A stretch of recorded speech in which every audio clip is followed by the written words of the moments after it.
Bagaimana sekarang menyikapi pemahaman bahwa insya Allah itu artinya malah gak pasti alias gak janji. Nah, ini insya Allahnya orang Indonesia nih biasanya nih.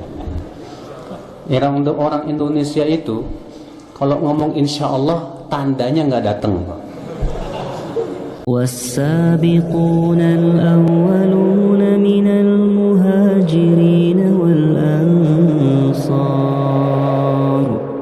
والذين اتبعوهم بإحسان رضي الله عنهم ورضوا عنه. Apakah definisi jihad yang benar menurut istilah syariat?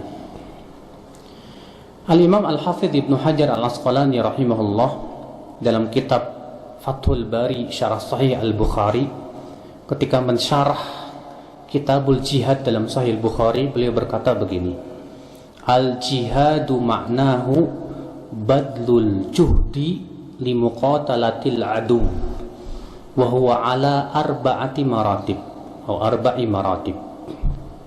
Kata Al-Hafidh Ibnu Hajar Al-Asqalani, jihad itu artinya mengeluarkan seluruh kesungguhan kita untuk memerangi musuh. Dan jihad ini ada 4 martabat. Martabat yang pertama jihadun nafs, yaitu jihad melawan diri sendiri, musuh diri kita sendiri. Yang kedua jihadus syaitan, jihad melawan apa? Setan yang merupakan musuh kita juga.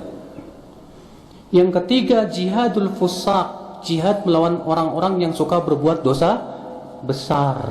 Dengan cara apa? Mendakwahi mereka dan mengajak supaya mereka kembali kepada Allah. Yang keempat jihadul kufar, jihad melawan orang kafir. Ya, bagaimana caranya? Bisa dengan hujah, dakwah, atau kalau ternyata mereka menyerang kita, maka kita jihadi dengan pedang dan panah. Dan tentu di sana ada syarat-syarat yang telah dibicarakan oleh para ulama dalam babul jihad. Kapan disebut jihad dan tidak, itu ada syaratnya, tentunya bukan di sini tempat untuk menjelaskan. Iya. Jadi ternyata makna jihad itu luas, tidak Pak? Jihad itu luas, di mana tujuan makna jihad itu artinya mengeluarkan seluruh kemampuan kita untuk melawan musuh, baik musuh yang ada pada diri kita sendiri, musuh berupa setan, musuh juga berupa setan manusia. Iya.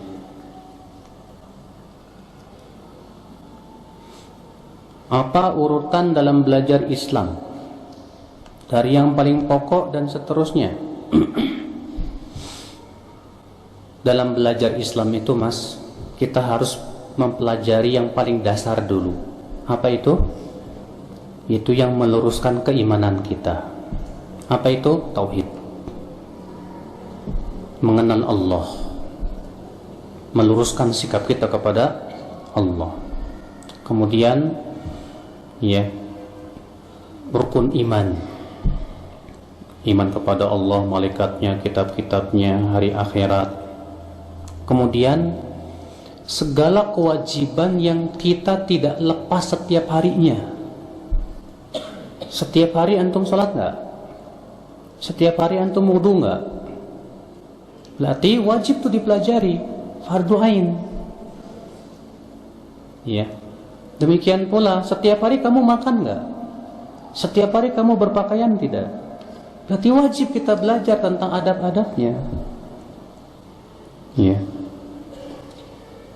Nah itu yang disebutkan oleh Al-Hafidh Ibnu Hajar dalam kitab Al-Hafidh Ibnu Abdul Bar dalam kitab beliau yang berjudul Jami'ul Bayan wal Bayanul Ilm wal Jami'u Bayanul Ilm wa Fadlih.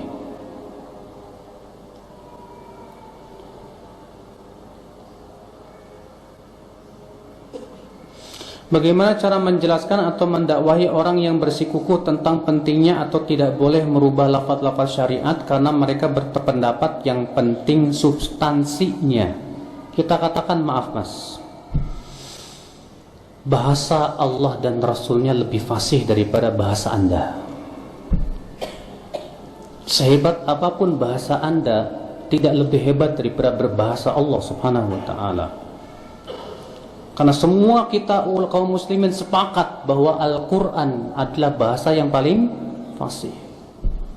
Maka makna-makna syariat itu yang telah Allah letakkan dalam syariat ini itu lebih fasih daripada semua bahasa manusia.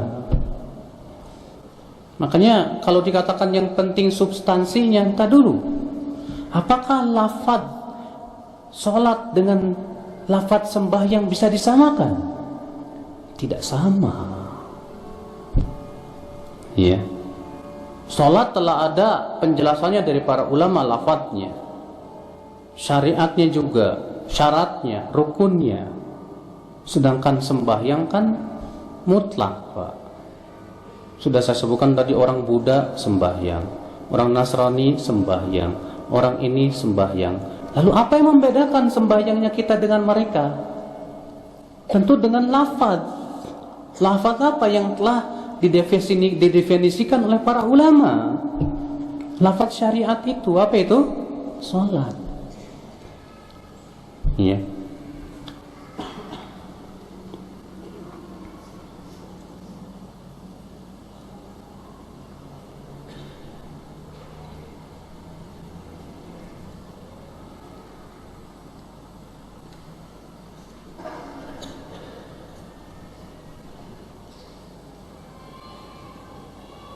Bagaimana sekarang menyikapi pemahaman bahwa insya Allah itu artinya malah gak pasti alias gak janji. Nah, ini insya Allahnya orang Indonesia nih biasanya nih. Orang Indonesia itu kalau ngomong insya Allah tandanya gak datang. Saya katakan penggunaan ini tidak sesuai dengan yang diinginkan oleh Allah dan Rasulnya. Para ulama mengatakan ucapan insya Allah itu termasuk janji. Ya. Kenapa? Karena Allah berfirman, "Wala taqulanna li syai'in inni fa'ilun dzalika ghada illa ayyasha Allah," dalam surat apa? Al-Kahfi. Dan jangan sekali-kali kamu mengatakan, "Aku akan melakukan besok," kecuali kamu mengucapkan insya. Berarti mengucapkan insya Allah itu hukumnya apa? Wajib. Wajib. Berarti itu janji kata para ulama. Maka kalau antum sudah berkata kepada teman, insya Allah saya datang, berarti antum sudah janji untuk datang. Kalau tidak ditepati, dosa antum. Ini enggak. Datang ya, insya Allah. Artinya enggak datang. Kalau di Saudi Arabia, Pak, kebalikan justru. Kalau orang Arab, orang Saudi berkata insya Allah, biasanya pasti datang. Tapi kalau dia bilang saya datang, tapi nggak nyebutin insya Allah, itu tandanya nggak datang. Iya, kebiasaan orang Saudi beda begitu. Beda banget dengan yang di kita ini.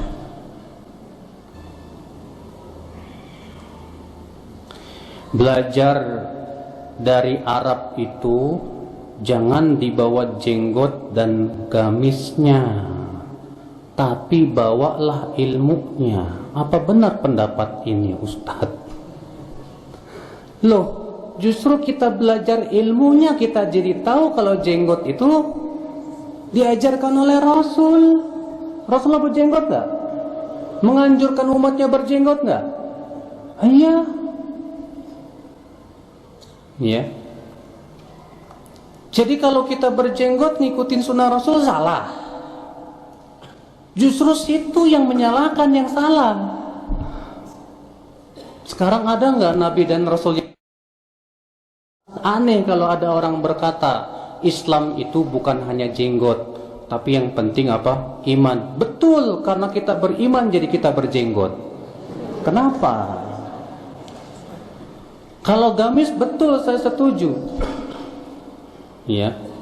Dalam masalah ini ada kaidah syariatnya, karena barang masalah pakaian tidak ditentukan oleh syariat batasannya. Dan kaidah usul fikih mengatakan setiap dalil yang tidak ada batasannya dalam syariat maka dikembalikan kepada adat istiadat. Masalah baju tidak ada batasannya dalam syariat, maka dikembalikan kepada adat istiadat sahih. Saya setuju itu. Kenapa? Karena ditunjukkan oleh kaidah usul. Makanya Pak, kalau kita belajar paham ya, ilmu, kita belajar ilmu, benar-benar ilmu yang berasal dari Al-Quran dan hadis, kita akan tahu.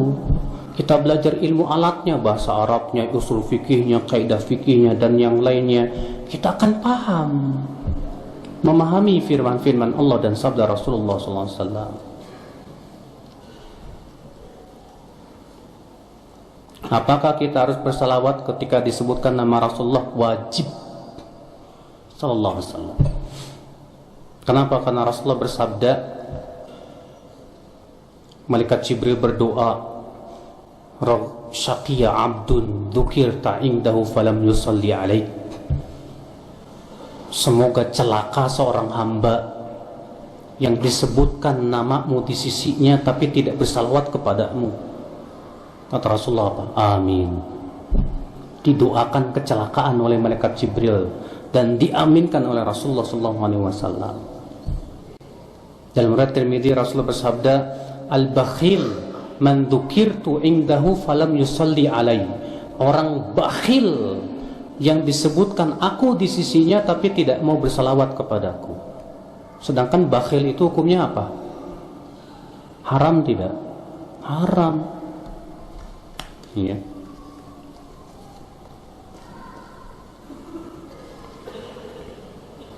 Bagaimana dengan doa yang kita ucapkan dengan bahasa Indonesia?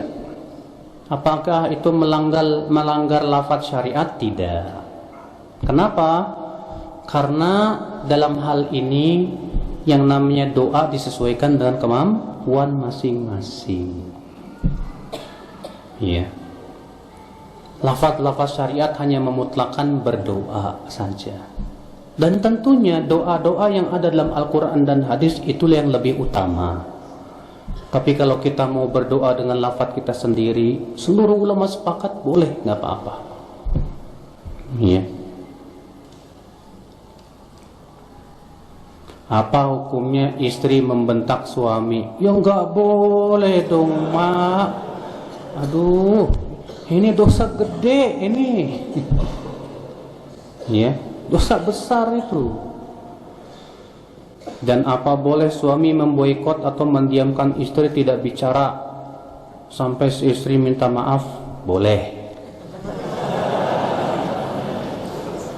Ada dalilnya? Ada. Ya. Zainab bintu Jahsh berkata,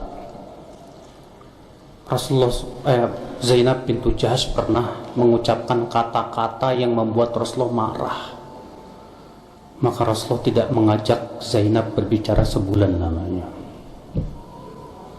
Pernah suatu ketika istri-istri Nabi SAW minta tambahan nafkah ke Rasulullah. Maka Rasulullah marah sekali.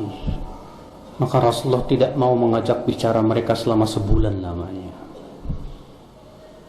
Tapi subhanallah, pernah juga istri-istri Nabi kesal sama Rasulullah sampai nggak mau ngajak bicara sama Rasulullah berhari-hari lamanya. Gantian. Itu menunjukkan boleh, nggak masalah kalau memang di situ ada maslahatnya. Misalnya seorang suami tahu ini istrinya kalau dinasihatin selalu ngeyel, udahlah dia nggak diajak bicara, diem. Kalau didiemin biasanya lebih menyakitin, Mas. Udah biarin aja, cuekin, tidur ya dicuekin sampai dia mau minta maaf, nggak apa-apa. Dalam syariat itu boleh karena dicontohkan oleh Rasulullah sallallahu alaihi wasallam kalau memang itu dibutuhkan. Tapi tidak boleh berlebihan, ingat. Kenapa? Karena seperti ini itu istilah dalam ilmu kedokteran itu namanya obat. Sedangkan obat itu harus sesuai dosis. Kalau dosisnya kelebihan malah menimbulkan penyakit lain. Kalau dosisnya kekurangan gak mempan gitu.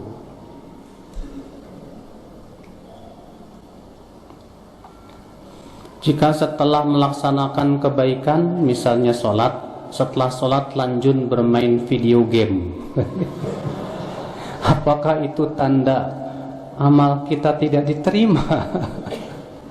Saudaraku, Allah mengatakan inna sholata tanha 'anil fahsya'i wal munkar. Sesungguhnya sholat itu mencegah dari perbuatan keji dan mungkar. Main game keji enggak? Enggak. Mungkar enggak. Mubah saja kan? Mubah. Berarti tidak menunjukkan tidak diterima? Ya enggak sih. Kecuali kalau antum habis waktunya buat main game. Ini pertama. Yang kedua, Islam menganjurkan kita untuk meninggalkan hal-hal yang tidak bermanfaat, tidak? Allah berfirman dalam surat Al-Mu'minun, qad aflahal mu'minun alladzina hum fi salatihim khashi'un walladzina hum 'anil lagwi mu'ridun. Sungguh telah beruntung orang yang beriman. Siapa? Yaitu orang yang khusyuk dalam salatnya dan orang-orang yang meninggalkan perbuatan yang sia-sia. Kalau antum main game, manfaat nggak? Ada nggak manfaatnya? Syekh Utsaimin berkata, ditanya, Syekh, bagaimana kalau saya tidak bisa, saya ini masih muda, belum menikah, dan saya syahwatnya menggebu-gebu, sementara saya belum mampu untuk menikah, dan saya tidak bisa meninggalkan pikiran kotor kecuali dengan main game. Baca Quran gak bisa khusyuk, yang lain gak bisa khusyuk, zikir pun gak bisa khusyuk, baru bisa hilang dengan main game. Kata Syekh Utsaimin apa? Ya udah, kamu main game. Kenapa? Karena kaidah syariat mengatakan apabila kita dihadapkan pada dua perkara, dua-duanya mudorot, maka ambil mudorot yang paling ringan. Itu kaidahnya.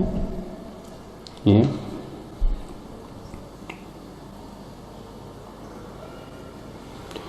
Kalau lafaz hari Ahad dengan hari Minggu bagaimana, Ustaz? Iya.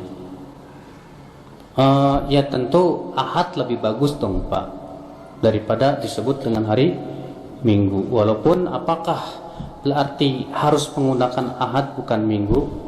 Ini wallahu alam nggak masalah sebetulnya. Bagaimana dengan pendapat wali Allah nggak perlu sholat karena jiwanya sudah sholat? Waduh. Saya mau tanya sama antum, mana yang lebih tinggi, wali atau Rasulullah? Rasulullah sholat nggak, Pak? Sholat, beliau sholat tahajud sampai kakinya itu pecah-pecah. Sampai-sampai Aisyah berkata, ya Rasulullah, kenapa engkau lakukan itu sementara engkau kan sudah diampuni dosamu yang telah lalu maupun yang akan datang? Engkau kan sudah dijamin masuk surga, ya Rasulullah. Kata Rasulullah apa? Afala akunu abdan syakura? Tidak bolehkah aku menjadi hamba yang bersyukur, Aisyah? Sampai pecah kakinya, bayangkan. Ini gak mau sholat. Alasannya apa? Oh, saya udah wali, jiwa saya sholat selalu. Ajaib, Pak. Ajaib. Iya. Makanya Allah mendefinisikan wali itu siapa dalam surat Yunus ayat 62 itu. Ala inna awliya Allahi la khawfun alaihim wa la hum yahzanun alladzina amanu wa kanu yattaqun. Ketahuilah, wali-wali Allah itu nanti tidak akan merasa takut, tidak pula bersedih hati. Siapa mereka wali Allah? Itu orang yang beriman dan bertakwa. Berarti wali dalam Al-Quran adalah setiap orang yang beriman dan bertakwa. Kalau orang yang gak sholat, beriman dan bertakwa enggak? Enggak. Maka pemahaman sangat salah. Dan insya Allah nanti kita akan bahas pada poin yang ke-8 tentang masalah siapa yang maksum dari umat Islam pada pertemuan yang akan datang insya Allah. Iya.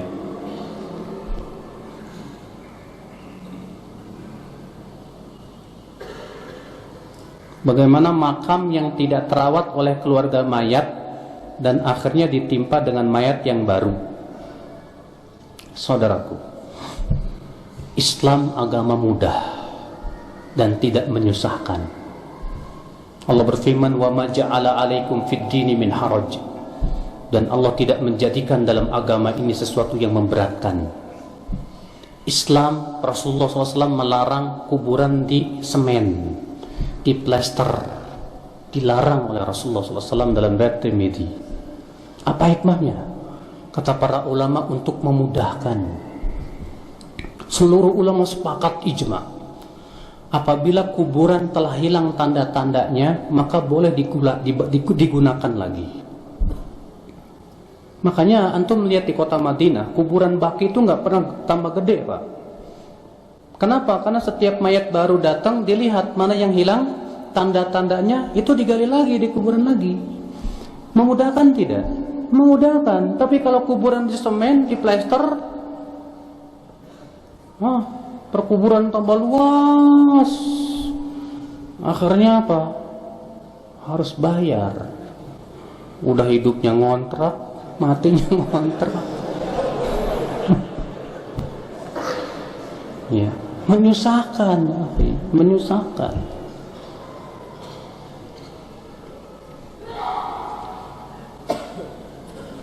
Bagaimana memuliakan mertua yang murtad? Tetaplah berakhlakul karimah kepada dia. Tunjukkan bahwa Islam tidak seperti yang dia yakini. Terkadang dia murtad karena beranggapan Islam itu begini dan begini dan begitu. Justru kita harus memperlihatkan bahwa Islam tidak seperti yang dia yakini. Fahamkan bahwa Islam itu agama mulia, agama para nabi dan rasul.